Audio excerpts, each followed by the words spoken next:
Bonjour à tous, bienvenue au webinaire ABB sur les éclairages de sécurité. Je m'appelle Kristina Klekic, je suis ingénieure commerciale en charge des produits pour les bâtiments intelligents au Grand-Duché de Luxembourg.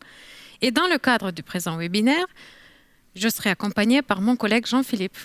Je m'appelle Jean-Philippe Dozin, je suis ingénieur commercial expert des solutions bâtiments intelligents, plus particulièrement le KNX. Avant de commencer, je tiens à préciser que nous serons disponibles pour répondre à toutes vos questions directement après cette présentation. L'éclairage de sécurité est obligatoire et joue un rôle essentiel dans tout bâtiment ou installation moderne. Des immeubles de bureaux aux hôtels, des écoles aux hôpitaux, en passant par les stades, les usines ou les parkings, notre éclairage de sécurité vous protège ainsi que vos visiteurs et employés 24 sur 24, 7 jours sur 7. Le terrible incendie du grand magasin Innovation de la rue Neuve à Bruxelles en 1967 a montré que de nombreux systèmes de sécurité ne fonctionnaient pas correctement et ont entraîné un grand nombre de décès. C'est donc la raison pour laquelle nous disposons actuellement d'une réglementation stricte en matière de sécurité incendie, mais aussi d'autres systèmes de sécurité tels que les éclairages de secours. Avant de commencer, que diriez-vous de faire un premier sondage pour répondre à la question « Pourquoi l'éclairage de sécurité ?» Voici les différentes options. Éclairage prévu en cas de coupure d'alimentation électrique, éclairage pour fournir une lumière suffisante en cas de dégagement accru de fumée, ou éclairage pour indiquer la sortie au moyen des flèches de signalisation. Voici les différentes options. Maintenant, à vous de répondre. Bon, je pense que toutes les réponses sont possibles, mais il n'y a qu'une qui est vraiment la réponse correcte. Oui, en effet, c'est une question qu'on me demande chaque jour ou chaque semaine. Il n'y a qu'une réponse correcte. Ok, on va donc terminer le sondage. La première réponse est la bonne. Fournir un éclairage en cas de coupure d'alimentation électrique. Une idée fausse et persistante veut que l'éclairage de sécurité ne soit nécessaire qu'en cas d'incendie. Or, un incendie peut être que l'une des nombreuses causes possibles. Toutefois, souvent, il s'agit simplement d'une coupure d'alimentation électrique. Lorsque nous parlons d'éclairage de sécurité, nous avons plusieurs fonctions dont les deux principales sont les blocs d'évacuation de couleur verte qui indiquent la direction vers les issues de secours et les blocs d'ambiance qui diffusent une lumière blanche qui assurent une bonne visibilité, évitant les mouvements de panique et les obstacles pour permettre de mettre en évidence le chemin de sortie en cas d'urgence, même dans l'obscurité. Ainsi, si le pire devait arriver, vous pouvez quitter le bâtiment rapidement et en toute sécurité. Le but de l'éclairage de sécurité est donc d'évacuer les personnes en toute sécurité grâce à des panneaux lumineux et l'éclairage de chemin de fuite. Prenons comme exemple ce visuel où nous voyons un couloir suffisamment éclairé par un éclairage fonctionnel. Imaginez un espace de bureau ou éventuellement un couloir d'hôtel. Pour une raison quelconque, la tension du réseau chute soudainement et toutes les lumières s'éteignent. Le moment qui suit, on se retrouve dans l'obscurité. À partir de ce moment, les pictogrammes avec des flèches doivent être visibles, indiquant la manière de quitter le bâtiment. Cependant, il ne suffit pas seulement de les rendre visibles. Au cours de notre déplacement, nous pouvons rencontrer différents obstacles, invisibles ou des objets tels que des boîtes, des chaises, des palettes, etc., qui bloquent la sortie. Par conséquent, il est nécessaire de fournir à l'itinéraire de fuite une quantité minimale de lumière, que nous appellerons par la suite l'éclairage du chemin de fuite. Dès novembre 1989, des directives européennes sur la signalisation et l'éclairage des voies d'évacuation en cas de coupure d'alimentation électrique ont été publiées. La législation belge est régie par l'arrêté royal du 12 juillet 2012, fait référence à 3 normes. Les normes sont en principe des recommandations, mais dès qu'elles sont mentionnées dans un arrêté royal, elles ont force de loi et doivent être appliquées. La première norme, NBN EN 1838, nous dira en bref dans quel endroit doivent être placés les luminaires de sécurité et quelle quantité de lumière doit être fournie. La deuxième norme, NBN EN 60598, décrit les exigences techniques auxquelles doivent répondre les appareils d'éclairage pour pouvoir être utilisés comme éclairage de sécurité. Enfin, la norme NBN EN 50172 décrit comment tenir un registre de l'éclairage de secours, y compris les tests réguliers de l'installation et l'enregistrement des résultats dans un journal. Commençons par examiner la première norme NBN EN 1838. L'éclairage de secours est déclenché par les coupures d'alimentation électrique et se divise en deux groupes. D'une part, il existe un éclairage de secours de remplacement qui permet de poursuivre les activités quotidiennes dans des conditions pratiquement inchangées. Et d'autre part, il est possible de prévoir un éclairage qui permette aux personnes de quitter la pièce ou le bâtiment en toute sécurité malgré une panne de courant. C'est ce qu'on appelle l'éclairage d'évacuation d'urgence et c'est sur quoi nous allons nous concentrer aujourd'hui. L'éclairage des chemins de fuite permet de rendre visibles les voies d'évacuation et les obstacles éventuels afin de pouvoir sortir d'un bâtiment en toute sécurité. Les panneaux d'issue de secours indiquent la sortie et sont identifiés par des pictogrammes et des couleurs permettant de sortir d'un bâtiment. L'éclairage anti-panique empêche de générer la panique des personnes dans les grands espaces, par exemple, et leur permet de rejoindre un endroit à partir duquel elles peuvent continuer à utiliser une voie d'évacuation. Enfin, les lieux de travail présentant un risque accru sont déterminés par une analyse des risques de l'exploitant et un rapport consultatif des pompiers. Il n'existe pas vraiment de liste de risques, mais l'éclairage doit être suffisant pour que les processus puissent être menés à bien et en toute sécurité. La signalisation des voies d'évacuation doit indiquer le chemin le plus court vers la sortie la plus proche. Le signe doit être visible de n'importe quel point de l'itinéraire d'évacuation et représenté par le symbole d'une personne courant vers une certaine direction. Il est établi que c'est la seule forme correcte de signalisation des voies d'évacuation. Ce symbole est complété par une flèche indiquant la direction de la sortie. Les formes ainsi que la couleur verte sont définies dans la norme NBN ISO 70. Des recherches sur le comportement humain dans les trafics ont montré que les flèches pointant vers le haut ont tendance à encourager les conducteurs à appuyer plus fort sur l'accélérateur. En revanche, les flèches pointant vers le bas ont tendance à encourager de ralentir, à freiner, ce qui a des conséquences négatives sur le trafic et la fluidité. Ça provoque des embouteillages. Sur base des résultats de cette recherche et suivant le même principe, la flèche vers le haut est recommandée également pour la signalisation des évacuations. Flèche gauche et flèche droite. Flèche pointant vers le bas est utilisée lorsqu'une flèche pointant vers le haut susciterait le doute, par exemple dans les escaliers. Pour ce qui est de rendre les pictogrammes visibles, deux méthodes sont autorisées. La première méthode consiste à utiliser des feuilles séparées de pictogrammes ou de plaques collées ou apposées sur un mur et éclairées par un luminaire de sécurité. La deuxième méthode consiste à utiliser un luminaire de sécurité dans lequel le pictogramme est déjà intégré et fonctionne comme un pictogramme lumineux. La distance de détection est la distance à laquelle le pictogramme peut être lu. La norme prescrit qu'un pictogramme éclairé à l'intérieur a une distance de détection d'un maximum de 200 fois la hauteur du pictogramme. Et pour un pictogramme éclairé à l'extérieur, cette distance de détection est fixée à 100 fois la hauteur du pictogramme. Examinons les exigences relatives à l'éclairage des voies d'évacuation selon la norme NBN 1838. Indépendamment de la largeur du couloir, l'issue de secours est définie comme un chemin d'une largeur d'1 mètre. Passons également en revue les conditions requises pour un éclairage correct des voies d'évacuation. La hauteur du point lumineux des appareils d'éclairage de sécurité est d'au moins 2 mètres. Le niveau d'éclairement au centre de la voie d'évacuation doit être d'au moins 1 lux, mesuré à 2 cm maximum du sol. L'uniformité de la distribution de la lumière, E min sur E max, inférieur à 1 sur 40.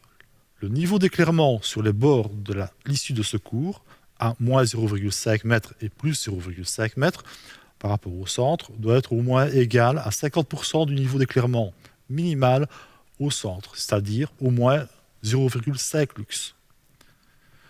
La pleine intensité lumineuse doit être atteinte après 1 minute et la moitié après 5 secondes, c'est-à-dire 0,5 lux. Cette exigence est fixée pour les luminaires équipés d'un tube fluorescent, ce dernier ayant besoin de temps pour atteindre sa pleine luminosité après le réchauffement de la lampe. Le remplacement des tubes fluorescents par des sources lumineuses à LED permet d'atteindre immédiatement la pleine luminosité et par conséquent de satisfaire immédiatement à cette exigence. En fait, l'éclairage doit fournir de la lumière pendant au moins 1 heure complète. En ce qui concerne l'éclairage de sécurité, regardons également comment l'éclairage anti-panique est défini par la norme. Dans les pièces de plus de 60 mètres carrés, un éclairage de sécurité doit permettre d'éviter les situations de panique en cas de coupure d'alimentation électrique. Conformément à la norme NBN EN 1838, les exigences suivantes sont imposées. La hauteur du point lumineux des appareils d'éclairage de sécurité est également d'au moins 2 mètres. Le niveau d'éclairement horizontal mesuré à 2 cm maximum du plan de sol est d'au moins 0,5 lux sur la surface totale de la pièce, à l'exception d'une zone périphérique de 0,5 m à partir du bord extérieur de la pièce. La diversité doit être de 1 sur 40 minimum et la pleine intensité lumineuse d'au moins 0,5 lux doit être atteinte après 1 minute et 50% de cette intensité déjà après 5 secondes. L'éclairage de sécurité doit avoir également 1 heure d'autonomie. Examinons maintenant les exigences relatives au lieu de travail à haut risque, appelé éclairage des emplacements de travaux dangereux. Pensez au lieu de travail où se trouvent des machines à rotation rapide, telles que des perceuses ou des scies, ou même des zones de cuisson dans le secteur de la restauration, ou dans une salle d'opération, dans un hôpital, où une perte soudaine de lumière pourrait entraîner une situation dangereuse. Afin d'arrêter le processus en toute sécurité, le niveau de lumière de l'éclairage de sécurité doit avoir atteint au moins 10% de la luminosité nominale avec un minimum de 15 lux après 0,5 secondes. L'image suivante résume certaines des principales exigences de la norme NBN EN 1838. Chaque porte de sortie faisant partie de l'itinéraire d'évacuation doit être munie d'un pictogramme visible. Des pictogrammes sont affichés pour indiquer la direction du chemin à suivre. L'itinéraire d'évacuation à suivre doit être éclairé par un éclairage de chemin de fuite avec un niveau lumineux d'au moins 1 lux en tout point du centre de l'itinéraire d'évacuation. Les changements de niveau tels que les escaliers, qui font partie du chemin d'évacuation, doivent être éclairés conformément à la norme relative au chemin d'évacuation, c'est-à-dire 1 lux. La source lumineuse doit être placée de manière à éviter tout éblouissement susceptible de faire trébucher les personnes et de bloquer l'issue de secours. L'issue de secours menant à la sortie doit être éclairée jusqu'à la porte extérieure avec 1 lux. Un éclairage de sécurité doit également être présent à l'extérieur de la porte d'évacuation. Cela signifie que si l'éclairage extérieur et l'éclairage public ne fonctionnent plus, il y a un espace sombre à la sortie où les personnes pourraient s'arrêter aux portes extérieures et par conséquent bloquer la sortie des personnes qui les suivent. L'éclairage de chemin de fuite commence au début de l'évacuation et s'arrête d'un lieu sûr, qui est le point de rassemblement. Il est à rappeler que l'éclairage d'évacuation doit toujours être placé à une hauteur d'au moins 2 mètres. Pour les points de rassemblement dans les parkings, les colonnes d'éclairage basses ne sont pas considérées comme un éclairage de chemin de fuite. Afin d'éviter toute panique en cas de coupure d'alimentation électrique, certaines pièces sont dotées d'un niveau d'éclairage minimum des 0,5 lux.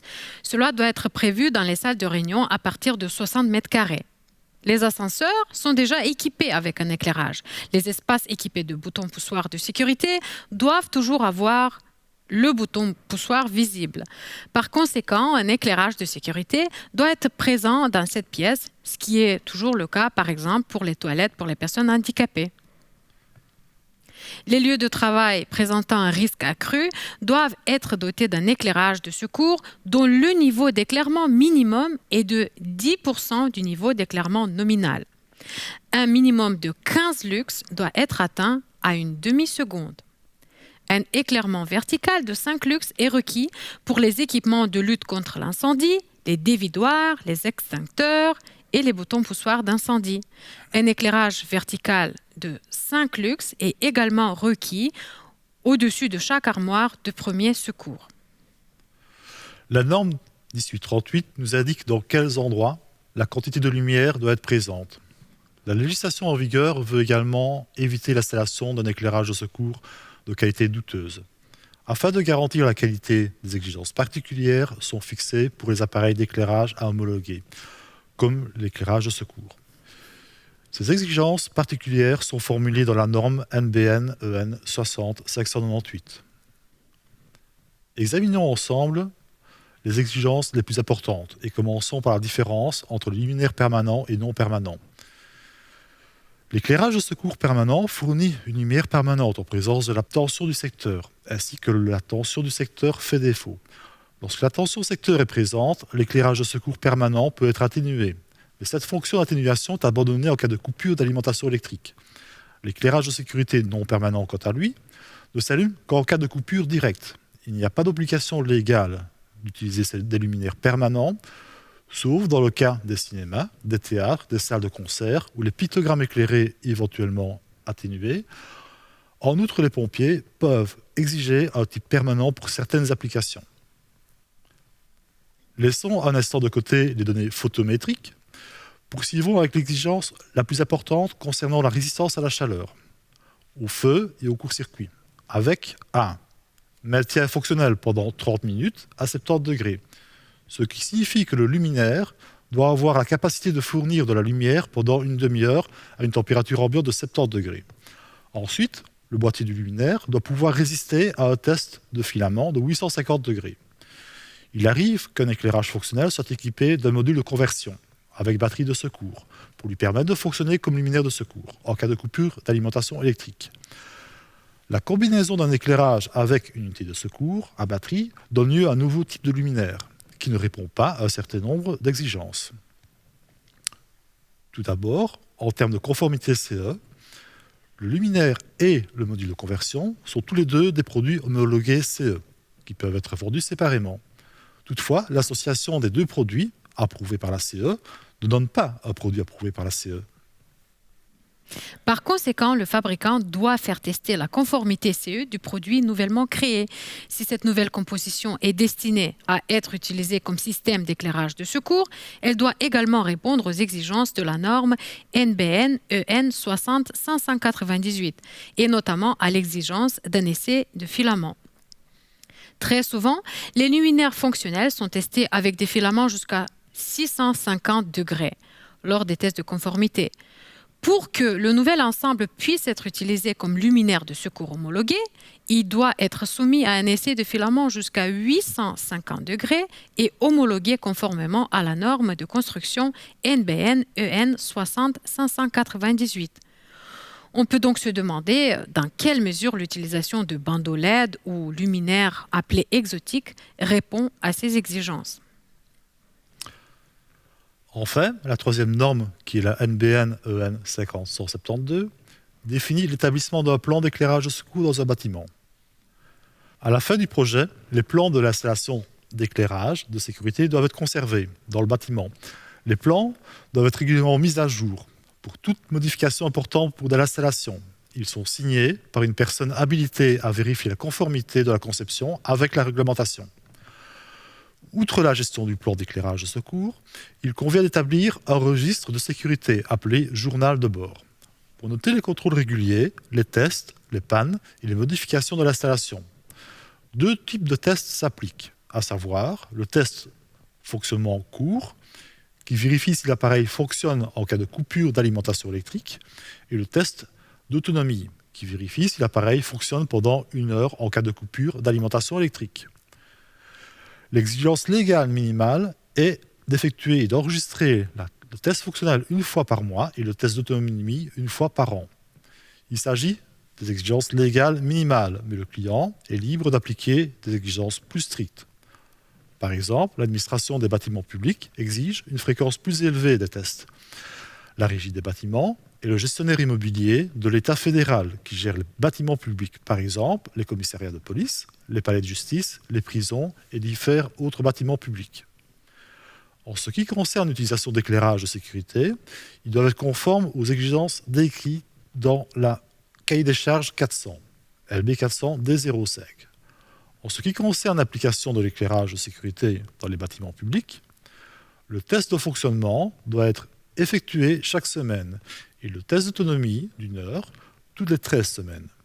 Les résultats des différents tests doivent être consignés dans le registre ou le carnet de sécurité. Un entretien régulier est essentiel. Bien que la norme l'exige, il est régulièrement négligé. En cas de calamité grave, la compagnie d'assurance peut s'adresser à l'exploitant et au propriétaire et demander des pièces justificatives montrant que l'installation de sécurité a été régulièrement contrôlée et entretenue. Avant de passer au sujet suivant, nous aimerions clôturer cette partie par un deuxième sondage avec la question: quelle est l'importance de la norme NBN EN 1838? Et voici les différentes possibilités. Décrit les exigences auxquelles doivent répondre les luminaires pour pouvoir être utilisés comme éclairage de sécurité. Décrit les endroits où l'éclairage de secours doit être présent et la quantité de lumière nécessaire. Et enfin, décrit l'obligation de réaliser des programmes d'essai et d'enregistrer les résultats dans un carnet de bord. Voici les différents choix. Jean-Philippe, qu'en penses-tu? Oui, la norme 1838 comprend beaucoup de choses, mais il y a un seul but principal. Attendons un instant pour voir quelle sera vraiment la bonne réponse. Et voilà, le sondage terminé. Donc la réponse correcte est la deuxième réponse. Décrit les endroits où l'éclairage de secours doit être présent et la quantité de lumière. En tenant compte de ces trois normes, les fabricants ont développé des concepts et des produits qui répondent à ces exigences légales et sont faciles à installer et à entretenir pour l'utilisateur.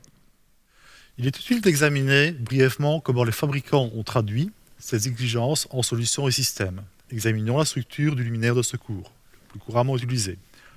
Après avoir ouvert le luminaire, on peut trouver les composants essentiels suivants. Dans le passé, une lampe fluorescente était souvent utilisée comme source de lumière. La technologie s'améliorant laisse place au LED et remplace la lampe fluorescente. Le LED étant également plus intéressant en termes de coût. Comme le luminaire doit fournir de la lumière en cas de coupure d'alimentation électrique, la batterie fournira l'énergie nécessaire à la source lumineuse. Le bouton de test permet de vérifier le fonctionnement du luminaire en cas de panne de courant. Entre autres, une partie de l'électronique est présente sous forme de circuit imprimé, PCB, avec un certain nombre de fonctions. Par exemple, le protecteur de secteur surveille celui-ci en cas de coupure de secteur et veille à ce que le luminaire soit allumé. Le conducteur de lampe assure le fonctionnement de la source lumineuse. Enfin, un système de charge assurera la recharge des batteries. Tous ces éléments sont les composants minimaux requis pour créer une source de lumière durable en cas de coupure électrique. Les batteries perdent beaucoup de leur capacité. Elles sont placées dans un environnement froid. Pensez par exemple à la difficulté de démarrer une voiture par temps de gel. Les éclairages de sécurité destinés à être utilisés à l'extérieur ou dans les entrepôts frigorifiques sont toujours équipés d'un élément chauffant pour protéger les batteries du gel. Le luminaire de secours, le plus simple, est donc aussi le moins cher. Il contient une source lumineuse, des batteries et une électronique de base. Compte tenu de la norme obligatoire NBN 50-172, une installation d'éclairage de secours doit être testée à intervalles réguliers. Par conséquent, la tension du réseau doit être interrompue régulièrement afin d'effectuer les programmes de test indiqués dans le tableau. Pour certaines applications comme les magasins avec des jours de fermeture, l'interruption de la tension du réseau pour divers tests peut être parfaitement réalisée sans trop d'inconvénients. Les lumières standards sont donc suffisants ici. Dans d'autres situations, cela n'est pas toujours possible, par exemple pendant les heures de bureau. Les fabricants ont trouvé une solution pour ne plus avoir à couper manuellement la tension du réseau pour réaliser les programmes d'essai. Les éclairages ont été développés avec une fonction d'autotest dans laquelle le luminaire est équipé de sa propre horloge qui mesurera l'heure de sa mise en service et se coupera du secteur pour réaliser les différents programmes de test. Les résultats de test sont ensuite affichés par des voyants lumineux sur le côté du luminaire. L'enregistrement manuel est désormais possible sans couper la tension secteur et se limite à une inspection visuelle des voyants lumineux. Avec un grand nombre de luminaires, l'inspection visuelle et l'enregistrement dans le journal de bord sont fastidieux et prennent beaucoup de temps. Une méthode pour remplacer l'inspection visuelle consiste à connecter tous les luminaires de sécurité à un bus de communication, grâce auquel l'état de chaque luminaire est transmis à un point de données central. Par exemple, le système de surveillance Naveo Pro, un produit développé par ABB. Via une connexion à un serveur cloud, il est possible de surveiller à distance l'état de l'éclairage, d'une tablette ou d'un PC, en plus de la gestion des différents programmes de test et de l'enregistrement automatique dans le journal de bord électronique. Des listes de commandes automatiques sont générées par les pièces remplacées comme les batteries. Lors de l'utilisation d'appareils d'éclairage intelligent, la communication entre les appareils et tous les dispositifs qui leur sont connectés s'effectue souvent via le protocole standardisé DALI. DALI, qui signifie Digital Addressable Lighting Interface, vous permet notamment d'allumer ou de faire varier l'intensité des éclairages. Dans le cas d'un éclairage de sécurité avec interface DALI, les résultats de test des luminaires peuvent notamment être communiqués à un contrôleur centralisé via le protocole DALI. ABB propose deux solutions possibles avec DALI. La première option consiste à choisir une solution DALI autonome ou standalone, dans laquelle les luminaires DALI sont reliés à une unité de contrôle DALI appelée DCU. Le DCU contient toute la programmation essentielle pour mettre en service les luminaires et enregistrer automatiquement les programmes de test nécessaires dans le journal de bord électronique. Une deuxième possibilité est le souhait du propriétaire du bâtiment de gérer toutes les technologies telles que le contrôle des éclairages de secours, la ventilation, le chauffage, sur une seule plateforme. Souvent, un système de gestion de bâtiment, Building Management System, abrégé BMS, est utilisé à cette fin. Le protocole de communication d'un BMS doit être une norme reconnue dans le monde entier, comme par exemple KNX. En utilisant la passerelle ABB-KNX DALI, il est possible de convertir les informations DALI en informations KNX. Les systèmes d'éclairage de secours ne sont pas sans entretien et doivent être respectés et entretenus régulièrement. Afin de réduire les coûts d'entretien, les fabricants utiliseront des pièces à longue durée de vie. Les tubes fluorescents ont une durée de vie de 4 à 6 ans, en raison des commutations fréquentes pendant les programmes de test. Les sources lumineuses LED, en revanche, sont moins sensibles aux commutations et atteignent rapidement une durée de vie de 8 à 12 ans. Selon les conditions dans lesquelles les composants sont installés, les températures ambiantes ont une influence majeure sur la durée de vie des batteries.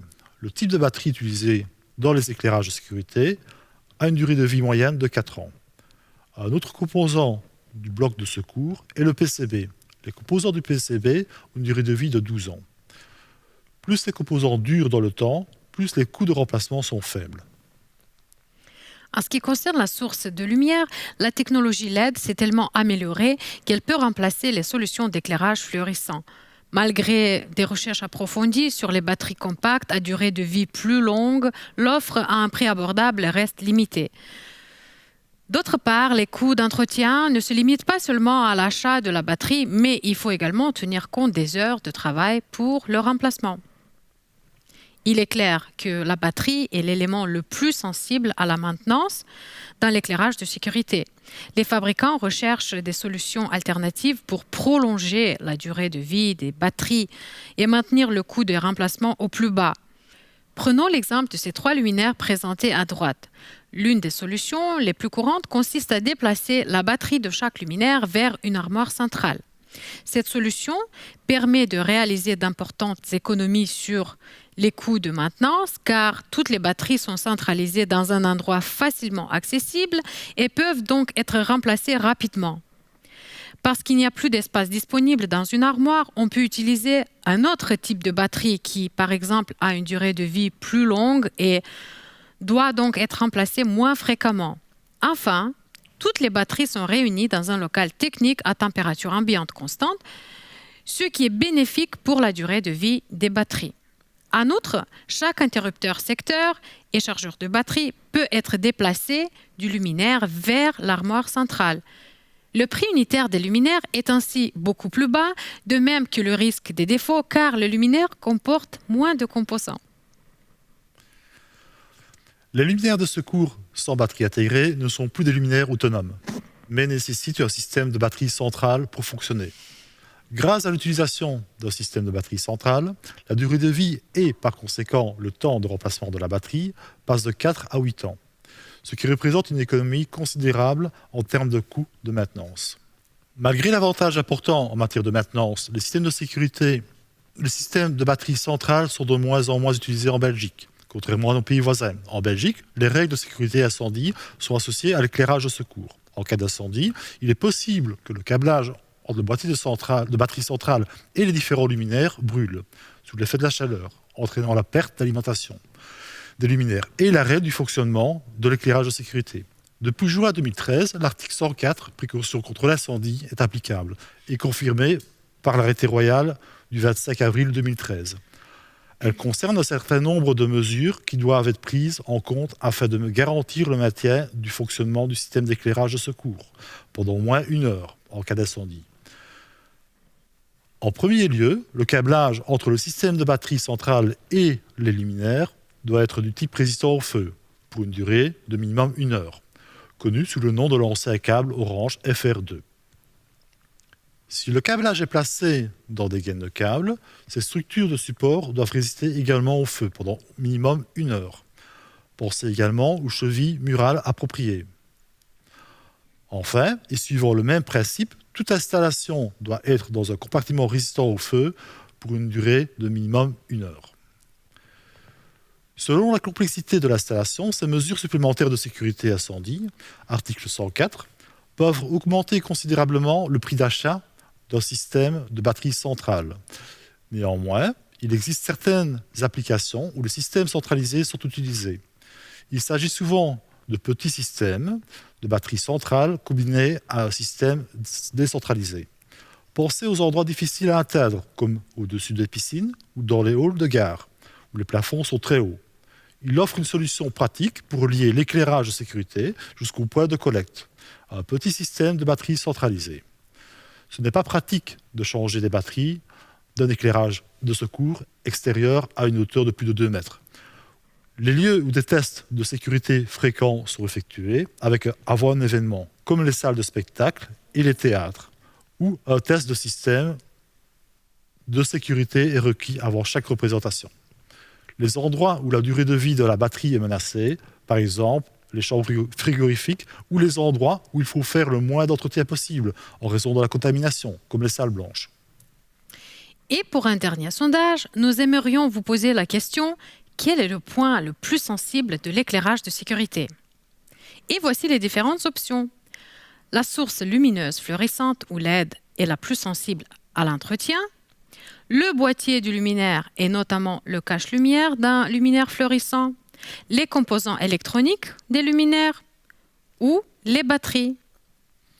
Nous voici à la fin des différentes options énumérées.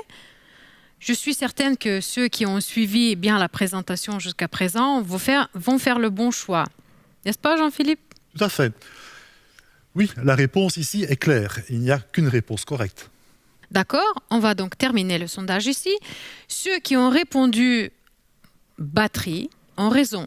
Les batteries restent celles qui demandent le plus d'entretien et doivent être remplacées régulièrement. Lors de la conception d'un éclairage de secours ou d'évacuation, la première chose à décider est le type d'installation, le mieux adapté à l'application. Centralisé, décentralisé, avec ou sans suivi. C'est un peu comme la question que l'on se pose avant d'acheter une voiture. Optez-vous pour l'essence, le diesel ou l'électricité? Le prix d'achat est un facteur important, mais l'utilisation et l'entretien de l'achat exigent également une partie du budget annuel. Pour déterminer le bon choix d'installation, il est conseillé de comparer le coût total d'achat, d'utilisation et de maintenance des différentes solutions, appelées TCE, Total Cost of Ownership. Commençons par comparer l'achat des différents types d'éclairage de secours. Le type le moins cher est une unité de base qui fournit de la lumière lorsque l'alimentation au secteur est coupée. Pour les applications où il n'est pas possible de couper la tension du secteur, on utilise des luminaires dotés d'une fonction d'autotest. Les luminaires contenant plus de composants pour l'autotest est légèrement plus cher. En revanche, si l'on opte pour un système dans lequel Tous les tests et les résultats sont collectés et gérés de manière centralisée via un bus de communication. Le luminaire doit être doté des composants supplémentaires nécessaires pour rendre la communication possible, ce qui se traduit par un luminaire légèrement plus cher. La gestion centrale et la collecte des résultats des tests via la communication par bus nécessitent une centrale de surveillance, par exemple une passerelle Naveo Pro, ou si vous travaillez avec DALI, une unité de contrôle DALI, DCU. Enfin, un système de batterie centrale peut être utilisé. Bien que le luminaire d'un système de batterie centrale soit le moins cher, car il ne comporte pas de batterie, entre autres, les prix d'achat total du système, y compris le boîtier de batterie et l'entretien de fonction, est élevé. Il est clair que pour une application d'un luminaire, la différence de prix entre un système de batterie centrale et un système décentralisé est importante. Plus le nombre de luminaires augmente, plus la différence de prix se réduit. Outre l'achat, nous examinons également les coûts de maintenance pour chaque type d'installation. Tous les systèmes décentralisés contiennent des petites batteries compactes dans le luminaire. En fonction des conditions de l'environnement dans lesquelles le luminaire est installé, la durée de vie des batteries est en moyenne de 4 ans. Le coût de la maintenance comprend non seulement le prix de la nouvelle batterie, mais aussi les heures de travail et, si nécessaire, la location des plateformes hydrauliques pour remplacer la batterie dans l'appareil. Dans les systèmes de batterie centrale, toutes les batteries sont situées à un endroit facile d'accès, ce qui permet un remplacement rapide. Comme les batteries sont placées dans une pièce à température constante et qu'elles sont d'un type ayant une durée de vie plus longue, elles ne doivent être remplacées que tous les 8 à 10 ans. Pour satisfaire à la norme légale NBN EN 500-192, l'installation doit être inspectée à des moments précis et les résultats doivent être consignés dans un registre. Pour les luminaires sans fonction d'autotest, la tension du réseau doit être coupée manuellement. Le même contrôle visuel doit être effectué sur les luminaires dotés d'une fonction d'autotest intégrée. Étant donné que l'inspection se limite à la détermination visuelle et à la notation de l'état des voyants lumineux de chaque éclairage sans avoir à couper la tension du réseau, il y a un gain de temps pour l'inspection des luminaires avec autotest. Un gain de temps considérable est réalisé grâce à la surveillance du système et à l'enregistrement automatique dans le journal de bord électronique. Ceci est fait pour les systèmes décentralisés avec surveillance ainsi que pour la solution de batterie centrale. Avec un grand nombre de luminaires de sécurité, la solution dont l'investissement est le plus élevé à l'achat donne des coûts de maintenance moins élevés. Les différents systèmes ont des coûts d'entretien différents. Une fois qu'un système est choisi, ces coûts devront également être dépensés annuellement pour entretenir le système. Il est judicieux d'examiner le coût annuel de l'entretien au fil du temps pour chaque système. Le premier exemple est une installation avec les connexions les moins chères. Le coût annuel cumulé de l'entretien soit comme indiqué dans le diagramme suivant. Les dépenses totales de maintenance pour ce type d'installation sont indiquées par poids de temps, et ce, depuis la mise en service de l'installation. Voici un exemple après 1 an et demi. Le même exercice peut être fait si l'installation est réalisée avec des luminaires décentralisés, où l'inspection est automatique, via un système de surveillance, par exemple Naveo Pro ou DALI. Vous remarquerez la réduction des coûts de maintenance grâce à la surveillance automatique. En utilisant un système de surveillance, nous économisons sur les coûts de maintenance par rapport à une installation moins chère sans surveillance. Enfin, notez que cette économie devient de plus en plus importante au fur et à mesure de l'utilisation de l'installation dans le temps. Naturellement, les deux types d'installations ont des prix d'achat différents. Le câble de bus supplémentaire, le contrôleur de surveillance et les luminaires avec communication par bus rendent ce type d'installation plus coûteuse. Sur le côté gauche de l'axe des ordonnées, nous plaçons les achats prévus pour deux types d'usines, chacun avec les coûts de maintenance cumulatifs respectifs au fil du temps. À terme, les économies réalisées seront suffisamment importantes pour que l'intégralité du prix supplémentaire ait été compensée. Ce délai est appelé le délai de récupération, le temps qu'il faut pour que le surcoût soit récupéré. Après la compensation totale du coût supplémentaire, on continue à profiter des avantages d'un coût de maintenance moins élevé. Et par conséquent, cette moindre dépense peut être considérée comme un bénéfice. Le temps de retour sur investissement est un paramètre important pour déterminer le choix du type d'installation. Pour compléter la comparaison, nous ajoutons également le système de batterie centrale. En fonction des mesures spéciales pour la préservation des fonctions, article 104, et du nombre de luminaires, on peut s'attendre à ce qu'il soit l'installation la plus chère à l'achat. En revanche, les coûts de maintenance seront moins importants et par conséquent, une solution plus rentable. Selon la complexité de l'installation, les prix d'achat des systèmes sont différents. De même que les coûts de maintenance, ce qui se traduit par des temps de retour sur investissement différents. Nous voici à la fin de ce premier webinaire sur les bases de l'éclairage de sécurité. Nous espérons avoir clarifié pour vous les quelques questions comme le but et l'utilité de l'éclairage de sécurité, l'explication des exigences légales auxquelles une installation d'éclairage de sécurité doit se conformer, les différents types de solutions et de produits que les fabricants ont développés pour répondre aux exigences légales, et enfin, l'utilisation du coût total de possession pour donner à l'utilisateur un aperçu du type de solution qui sera la plus adaptée à son application et à son besoin. Nous aimerions conclure par quelques références et liens. Agoria a publié un livre blanc décrivant les règles de l'art de l'éclairage de sécurité. D'autres liens permettent d'accéder au site web de ABB Van Lien, donnant un aperçu des applications et des produits. Enfin, merci beaucoup à toi Jean-Philippe pour cette chouette collaboration. Et nous vous remercions à tous et à toutes d'avoir suivi ce premier webinaire et espérons que ces informations vous seront utiles à l'avenir.